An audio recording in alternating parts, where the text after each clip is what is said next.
Friends, रचनास creation कच्ची से कलम तक में आप सबका स्वागत है। मैं हूं रचना और आज एंशिएंट हिस्ट्री है। तो एंशिएंट हिस्ट्री में आज का टॉपिक है अशोक। मौर्य काल की वीडियोस मैंने पहले भी पोस्ट की हुई है, पर आज का टॉपिक है अशोक, क्योंकि अशोक टॉपिक अपने आप में बहुत वास्ट है। और इसके लिए आपको क्या करना है, पहले अशोक का एक रीडिंग मार लेना है किसी भी एक किताब से, चाहे एनसीईआरटी से या किसी भी एक किताब से फटाफट से रीडिंग मारना है। क्योंकि मैं जो हूँ अशोक टॉपिक को, जो बैक ईयर क्वेश्चन है, जिन अशोक से रिलेटेड जिन जिन टॉपिक से क्वेश्चन पूछा गया उसको कवर करवाते हुए फॉरवर्ड लिंक क्वेश्चन, यानी उस टॉपिक से और क्या नए क्वेश्चन बन सकते हैं, और 2 बुक से ख़त्म करवा रही हूँ। लेकिन एक कहानी के थ्रू नहीं, क्वेश्चंस के थ्रू कवर कराऊंगी। इसलिए क्वेश्चंस को सॉल्व करने के लिए आपको अशोक को पहले से पढ़ना ज़रूरी है। इसलिए फटाफट से इस वीडियो को देखने के बाद या इस वीडियो को देखने के पहले ही आपका काम है अशोक को एक बेसिक रीडिंग कर लेना। और अगर पहले से पढ़े हुए हैं तो कोई ज़रूरत नहीं है। तो चलिए मैं आपको बताती हूँ अशोक से रिलेटेड इंपॉर्टेंट क्वेश्चन प्री के लिए। सबसे पहले अशोक से रिलेटेड बेसिक क्वेश्चन क्या पूछे गए हैं। एक तो सबसे पहले अशोक क्या हुआ, 269 ईस्वी पूर्व में मगध के राज सिंहासन पे बैठा। लेकिन राज सिंहासन से बैठने से पहले से की स्टोरी से भी क्वेश्चन पूछे गए हैं। जब बिंदुसार था राजा, तो बौद्ध साक्ष्य के अनुसार, किसके अनुसार, बौद्ध साक्ष्य के अनुसार अशोक अपने पिता के पास उसके शासनकाल में अवंती या उज्जैनी का उपराजा था। तो क्या था, उपराजा था। ये क्वेश्चन पूछा गया है। और इसके बाद असम और सुदूर दक्षिण को छोड़ करके पूरे भारत में अशोक के साम्राज्य के अंतर्गत ये सारा कुछ आता था। और अशोक ने अपनी प्रजा के पूरे विशाल समूह को ध्यान में रख करके, क्योंकि उसकी एरिया बहुत ज़्यादा था, उसने धम्म का प्रतिपादन किया जिसका पालन आसानी से सब लोग कर सकें। इसके बाद उसने त्रिविध आयाम दिया। त्रिविध आयाम क्या थे, जहाँ से क्वेश्चन पूछा गया, सहिष्णुता, उदारता और करुणा, उसके त्रिविध आयाम थे। और उसके अभिलेख में उसके कई नाम मिलते हैं जहाँ से बहुत बार क्वेश्चन पूछा गया है। एक तो मिलता है देवनाम प्रिय, दूसरा मिलता है देवनाम प्रियदर्शी, जिसका अर्थ होता है देवताओं का प्रिय या देखने में जो सुंदर हो। पुराण में उसको कहाँ पर कहा गया, ये भी सोर्स भी पूछा गया है। पुराण में उसको अशोक वर्धन कहा गया है। और दशरथ भी अशोक की तरह देवनाम प्रिय की उपाधि धारण करता था। ये भी एक फैक्ट है जो फॉरवर्ड लिंक में पूछ सकता है। तो अशोक के क्या क्या नाम थे, ये इंपॉर्टेंट है आपके लिए। त्रिविध आयाम क्या था, जिसमें था सहिष्णुता, उदारता और करुणा। बाकी तो बेसिक क्वेश्चन है कि वो अवंती का उपराजा था, 269 में गद्दी पर बैठा। ये दोनों बेसिक क्वेश्चंस हैं। अब इसके बाद अशोक से रिलेटेड और क्या क्या क्वेश्चन पूछे गए मैं वो आपको बताती हूँ। इसके बाद है बौद्ध संगीति से क्वेश्चन। तो सिंगली अनुश्रुति, दीपवंश और महावंश के अनुसार अशोक के राज्यकाल में पाटलिपुत्र में बौद्ध धर्म की तीसरी संगति हुई। और इसकी अध्यक्षता किसने की, मोगलीपुत्र तिस्स ने की थी, वो बौद्ध भिक्षु था। तो बौद्ध संगति से रिलेटेड क्वेश्चन, अशोक के समय में कौन सी बौद्ध संगति हुई थी, तीसरी बौद्ध संगति की अध्यक्षता किसने की, मोगलीपुत्र तिस्स ने।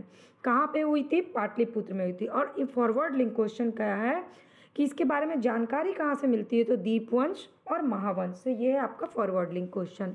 इसके बाद है निग्रोथ। तो दीपवंश और महावंश के अनुसार अशोक को उसके शासनकाल के चौथे वर्ष, ये है आपका फॉरवर्ड लिंक क्वेश्चन, निग्रोथ नामक भिक्षु ने बौद्ध धर्म में दीक्षित किया था। तो क्वेश्चन ये पूछा गया कि बौद्ध धर्म में अशोक को किसने दीक्षित किया था, तो वो निग्रोथ है। अब आगे क्वेश्चन पूछा जा सकता है कि अशोक के शासनकाल के कितवें वर्ष, तो चौथे वर्ष किया गया था। इसके बाद मोगलीपुत्र तिस्स के प्रभाव में फिर वो पूर्ण रूप से बौद्ध बन गया। और दिव्यावदान के अनुसार अशोक को उपगुप्त नामक बौद्ध भिक्षु ने बौद्ध धर्म में दीक्षित किया था। तो ये क्वेश्चन जो है अगर दिव्यावदान के अनुसार पूछता है तो आपको क्या लगाना है, उपगुप्त लगाना है आंसर।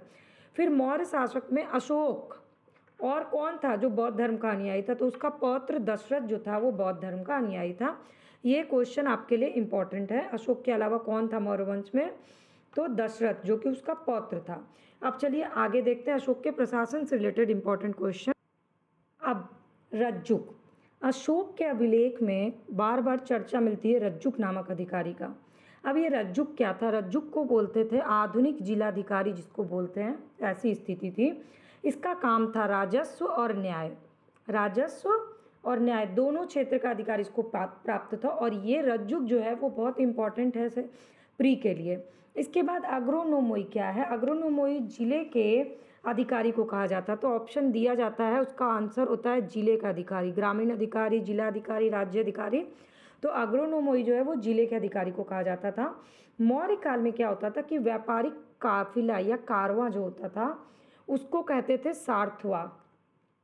और बौद्ध धर्म ग्रहण करने के बाद अशोक ने आखेट और विहार यात्रा पर रोक लगा दी और उसके स्थान पर क्या शुरू किया? तो धर्म यात्रा शुरू कर दी।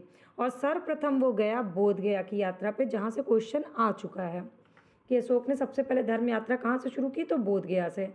लेकिन आगे का क्वेश्चन उसकी यात्राओं का क्रम है वो बहुत इंपॉर्टेंट है। तो गया, कुशीनगर, कपिलवस्तु, सारनाथ और श्रावस्ती। GK2S2 गया, कुशीनगर, लुम्बिनी, कपिलवस्तु, इसमें लुम्बिनी छूट गया, सॉरी, GKL KSS, गया, कुशीनगर, लुम्बिनी, कपिलवस्तु, सारनाथ, श्रावस्ती। ये है उसकी यात्रा का क्रम जो कि बहुत ही ज़्यादा इम्पॉर्टेंट है आपके प्री पॉइंट ऑफ व्यू से। तो ये आपको याद रखना है। इसके बाद अशोक अपने राज्याभिषेक के 10वें वर्ष बोध गया की यात्रा किया था। ये है फॉरवर्ड लिंक का क्वेश्चन, क्योंकि पहली यात्रा धर्म यात्रा बोध गया जो शुरू किया, लेकिन किस वर्ष शुरू किया? ये फॉरवर्ड लिंक का क्वेश्चन है। और 20वें वर्ष वो कहाँ गया? लुम्बिनी गया और यहाँ पर एक शिला स्तंभ स्थापित किया। और बुद्ध की जन्मभूमि होने के कारण लुम्बिनी ग्राम का धार्मिक कर उसने माफ़ कर दिया और भू राजस्व का 1/6 से घटा करके 1/8 कर दिया। तो ये कहाँ के लिए किया? ये क्वेश्चन पूछ सकता है। तो ये लुम्बिनी के लिए किया। क्यों किया? क्योंकि लुम्बिनी जो थी वो गौतम बुद्ध की जन्मभूमि थी। लुम्बिनी वो कब गया था? अपने शासन के 20वें वर्ष गया था। ये 3 क्वेश्चन लुम्बिनी से इंपॉर्टेंट है। अब अशोक के प्रशासन के बाद अगला सेक्शन आता है अशोक के जो अभिलेख हैं उससे बहुत ज़्यादा क्वेश्चन पूछे जाते हैं। और अभी तक आप ये वीडियो देख रहे हैं और यूज़फुल लग रही है तो प्लीज़ लाइक बटन को प्रेस करिएगा और कमेंट सेक्शन में मुझे बताइएगा कि कौन सा टॉपिक आपको एंशिएंट हिस्ट्री का सबसे टफ लगता है, ताकि मैं उसको आसान तरीके से आपके लिए वीडियो पोस्ट कर सकूँ। तो चलिए, कालसी, गिरनार और मेरठ क्या है? तो कालसी, गिरनार और मेरठ के अभिलेख से रिलेटेड क्वेश्चन क्या इंपॉर्टेंट है कि ये ब्राह्मी लिपि में है, ये पूछा जा चुका है। अब अशोक के इतिहास में हमें उसके अभिलेख से ही सारे जानकारी प्राप्त होती है और उसके अभिलेख का विभाजन हमने कितने भाग में किया? 3 भाग में कर दिया, जिसमें से क्या क्या इंपॉर्टेंट है? पहला है शिलालेख, दूसरा है स्तंभ लेख और तीसरा है गुहा लेख, गुफाओं में लिखा गया लेख। तो शिलालेख 14 विभिन्न लेखों का एक समूह है। कितने लेखों का? 14 लेखों का। अब इसमें से 8 भिन्न भिन्न स्थानों से प्राप्त हुए हैं, मतलब 14 लेख हैं लेकिन वो 8 स्थान से प्राप्त हुए हैं। वो स्थान कौन से हैं? तो शाहबाजगढ़ी, मानसहरा, कालसी, गिरनार, धौली, जौघड़, एरागुडी, सोपारा। ठीक है। अब इन सारे वर्ड्स के फर्स्ट लेटर को आप आगे पीछे करके मिला के या फिर एक कहानी भी बना सकते हैं कि मान लीजिए हम लोग कहानी बनाते हैं कि सोपारा जो है उसने सेहरा पहना, मानसेहरा, और कालसी यानी कलश लेकर के धौली खुद को धुलने गया लेकिन गिर गया यानी गिरनार। ठीक है। और गुड्डी आई, गुड्डी मान लीजिए गुड्डी आई और उसको जौघड़ ले गई। 1 2 3 4 5 6 7 जगह हुआ। मानसेहरा यानी सेहरा, कालसी, गिरनार, धौली, जौघड़, एरागुडी, सोपारा हो गए। 1 2 3 4 5 6 7 8। ये जो है ना ये आपके लिए इम्पॉर्टेंट है। इसमें से आपका रह गया शाहबाजगढ़ी। जौघड़ ले जा कर के उसको शहबाज बनाई, मतलब शहज़ादा बना दी, चलो इस तरह से याद कर सकते हैं। तो ऐसे आपको कोड बनाना होता है, क्योंकि जो इंपॉर्टेंट क्वेश्चन होते हैं वो बिना कोडिंग के याद नहीं होते, और अगर याद हो भी जाते हैं तो एग्ज़ाम टाइम में है ना थोड़ा कन्फ्यूज़न हो जाता है और ब्लंडर मिस्टेक्स हो जाते हैं, वो नहीं होना चाहिए। वैसे मैं चाहूँ तो आप लोग के लिए सारे कोडिंग बना करके पोस्ट कर सकती हूँ, लेकिन कोडिंग जब इंसान खुद से बनाते हैं ना स्टूडेंट्स, तो वो ज़्यादा याद होता है। तो पहली कोशिश आप खुद से करिए कोड बनाने का। जिसका कोडिंग आपको चाहिएगा वो कमेंट करके बताइएगा, मैं उसकी कोडिंग आपके लिए पोस्ट कर दूंगी। चलिए अब भाषा देख लेते हैं।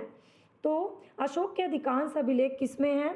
प्राकृत भाषा और ब्राह्मी लिपि में लिखे गए हैं। केवल 2 अभिलेख शाहबाजगढ़ी और मानसहरा की लिपि ब्राह्मी ना होके क्या है? खरोष्टी। और ये क्या है? बहुत इंपॉर्टेंट क्वेश्चन है। तक्षशिला से अरमाइक लिपि में लिखा गया एक भग्न अभिलेख मिला है। शरेकुना नामक स्थान से यूनानी और आरमाइक लिपि में लिखा गया द्विभाषीय। तो द्विभाषीय कहाँ से मिला है? जो शरेकुना से मिला है। और लंगमान नामक स्थान से अरमाइक लिपि में लिखा गया अशोक का अभिलेख मिला है। तो आपके लिए लंगमान ये क्यों इंपॉर्टेंट है? क्योंकि यहाँ अरमाइक लिपि में लिखा हुआ मिला। शेरकुना क्यों इंपॉर्टेंट है? शरेकुना क्योंकि ये द्विभाषीय अभिलेख मिला, यूनानी और ये अरमाइक। तो ये दोनों आपके लिए इम्पॉर्टेंट है। इसके बाद आगे के क्वेश्चन क्या हैं कि ब्राह्मी लिपि का प्रथम उद्वाचन जो है वो पत्थर की पट्टी पर उत्कीर्ण अक्षरों से किया गया, और इस कार्य को संपादित करने वाला प्रथम विद्वान कौन था? Sir James Prinsep. बहुत बारी क्वेश्चन पूछा गया है। इन्होंने ही अशोक के अभिलेख को पढ़ना शुरू किया था, यानी पढ़ने का श्रेय इन्हीं को मिलता है। इसके बाद जो है वो है GD भंडारकर ने मात्र अभिलेखों के आधार पर अशोक का इतिहास लिखने का प्रयास किया था। और प्रयाग अशोक ब्राह्मी लिपि का पता श्रीलंका स्थित अनुराधापुर इससे पता चला था। तो ये अनुराधापुर जो है वो इम्पोर्टेंट है, कहाँ है? श्रीलंका में है। और यहाँ से क्या पता चला था? अशोक की ब्राह्मी लिपि का पता चला था। इसके बाद कुछ और स्थान से अभिलेख की लिपि का साक्ष्य पता चला, जिसका नाम है पिपरवा, शहगौरा और महास्थान। प्राचीन भारत में खरोष्टी लिपि जो है वो दाएं से बाएं लिखी जाती थी, और इसे पढ़ने का श्रेय किसको मिलता है? मैसन, प्रिंसेप, नोरिस, लेसन और कनिंगम। ये 5 विद्वान थे जिन्होंने खरोष्टी लिपि को पढ़ा। श्रेय इनको तो मैसन, प्रिंसेप, नोरिस, लेसन, कनिंगम, इन्होंने पढ़ा था खरोष्टी लिपि को, जो कि दाएं से बाएं लिखी जाती थी।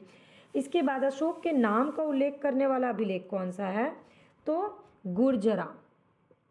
मतलब अशोक गुजर गया, लेकिन उसके नाम को अभी भी हम लोग याद करते। गुजर गया मतलब गुर्जरा, जो कहाँ से मिला है? मध्य प्रदेश के दांतिया जिले में। इसके बाद मास्की, नैतुर, औडे, गोलम के लेखों में अशोक का व्यक्तिगत नाम मिलता है। ये थोड़ा सा इंपॉर्टेंट है, लेकिन गुर्जरा जो है वो आपके लिए बहुत इंपॉर्टेंट है। और अभिलेख में है भाब्रू, भाब्रू बैराट। ये क्या है? स्तंभ लेख है। किसके है? अशोक का है। और इसमें क्या है खास कि इसमें स्वयं को अशोक ने मगध का सम्राट बताया है। मतलब उसमें लिखा हुआ प्रियदर्शी लाजा मागध संग अभिदेतून अख्या अपाभा धतम च। यहाँ पर अभिलेख अशोक को बौद्ध धर्मावलंबी प्रमाणित करता है। इससे क्या पता चलता है कि अशोक जो है वो बौद्ध धर्मावलंबी था। और अशोक के प्रथम शिलालेख में पशु बलि निषेध के संदर्भ में लेख भी मिला हुआ है। तो भाब्रू स्तंभ लेख से रिलेटेड ये 5 क्वेश्चन आपके लिए इम्पॉर्टेंट हैं, जो कि पूछे जा चुके हैं और पूछे जा सकते हैं। इसके बाद 5वां स्तंभ लेख, इसमें अशोक द्वारा राज्याभिषेक के 26वें वर्ष के बाद विभिन्न प्रकार के प्राणियों के वध को वर्जित कर दिया गया, यानी पशु वध का निषेध किया गया है। ये है अशोक के अभिलेख से रिलेटेड क्वेश्चन और अशोक के प्रशासन से रिलेटेड क्वेश्चन। अशोक चूँकि बहुत वास्ट टॉपिक है और मैं 15 मिनट की वीडियो पोस्ट करती हूँ, तो ये अशोक का मैं पार्ट 2 आपको इसके बाद पोस्ट करूँगी।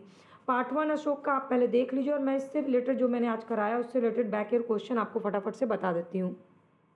चलिए, पहला क्वेश्चन अशोक से रिलेटेड है, किसने सहिष्णुता, उदारता और करुणा के त्रिविध आयाम को राजधर्म माना?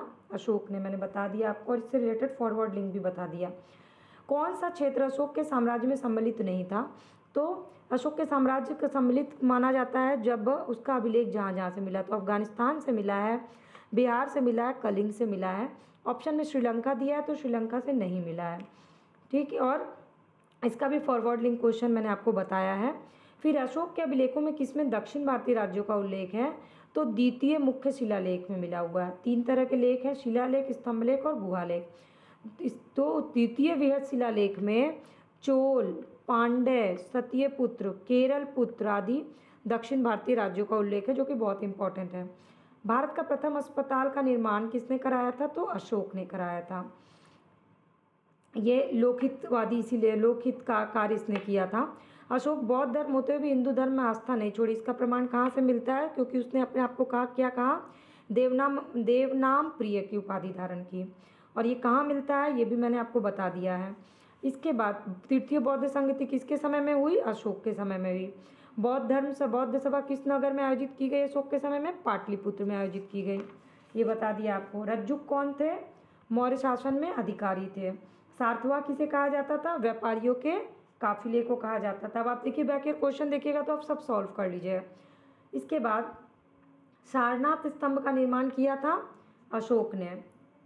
अब आगे के जो क्वेश्चन है वो मैं आपको अगले पार्ट में कराऊंगी, क्योंकि ये जो है ना, ये सारे क्वेश्चन मैंने करा दिए हैं। अशोक के शिलालेख में भाषा कौन सी है, तो प्राकृत भाषा है। शिलालेख से रिलेटेड क्वेश्चन करा दिया है। अब चलिए हम अगले पार्ट में देखेंगे, लेकिन आज का 15 मिनट पूरा हो चुका है और इसको याद कर लीजिए अच्छे से, क्योंकि मौर्य टॉपिक जो है ना प्री के लिए बहुत इंपॉर्टेंट है। और रोज़ एक वीडियो अपडेट मैं करती हूँ कॉम्पिटिटिव तैयारी से रिलेटेड, प्री की, इंटरव्यू की भी वीडियो मैंने पोस्ट की है, मेंस एग्ज़ाम की भी पोस्ट की हुई है। तो अगर आप किसी भी तरह की प्रतियोगी परीक्षा की तैयारी कर रहे हैं तो चैनल के सब्सक्राइब बटन को क्लिक कर लीजिए। बिल्कुल फ्री ऑफ कॉस्ट है, आपको सारी वीडियो अपडेट रोज़ मिल जाएगी।